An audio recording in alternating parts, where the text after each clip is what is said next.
So I went to UChicago. There's a very strong predominant culture at UChicago of etiquette. And it's probably the most highly oriented towards etiquette school in terms of investment banking. It's very rigid about that, especially in the MBA program. So when we got there, they told us, for example, like, you have to shave your beard, you have to have like kempt hair, you have to wear a suit, you have to kind of do all of these things to keep this professional look, right?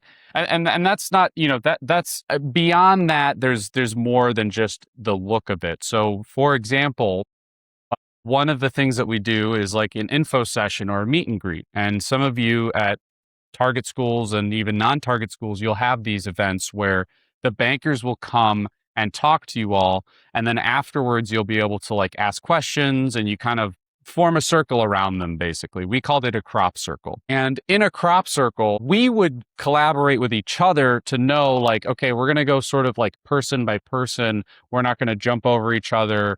We're not going to try to like hog the conversation, and we're going to give people a window to leave the, circle as needed. So there's like that etiquette to it. So we went to this event. I think it was B of A. It was like an invite only crop circle type of thing.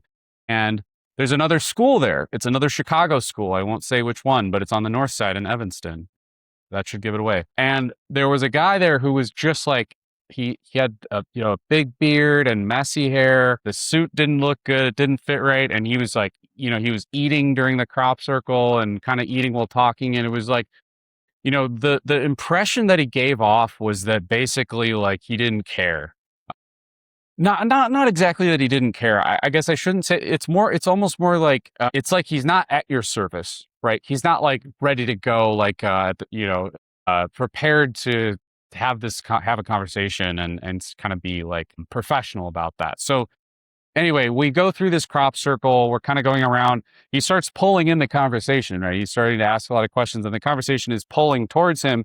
And we kind of see the bankers start to like kind of like pull away or be like, okay, like, stop, right? Like, the body language is saying like, lighten up a little bit. Uh, he didn't really get the hint, and it just kind of dragged on. And then it's like all of us, eventually we were, the spell was broken and we were able to leave. But the point being that you want to have, you want to be paying attention to the way that you're coming across to people. And you want to watch someone's body language to see how they're feeling about it. Okay. And what's important to remember is that even in like a coffee chat or in an interview, let's say they ask you, tell me about yourself, right?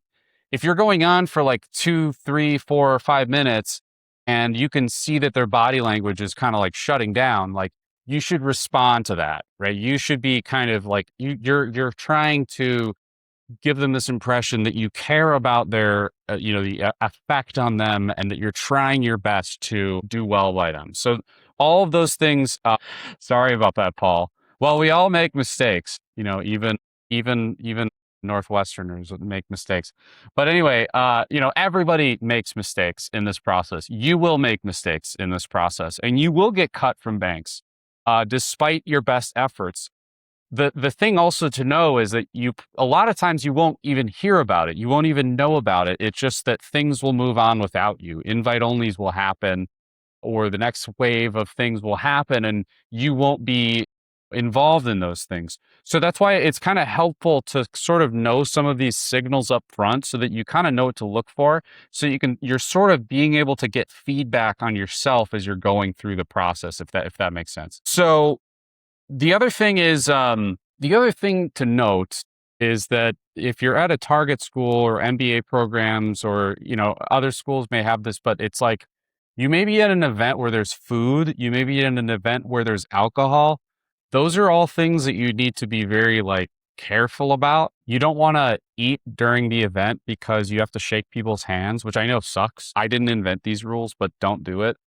You also it's okay to have a drink, but I would be just very careful about that.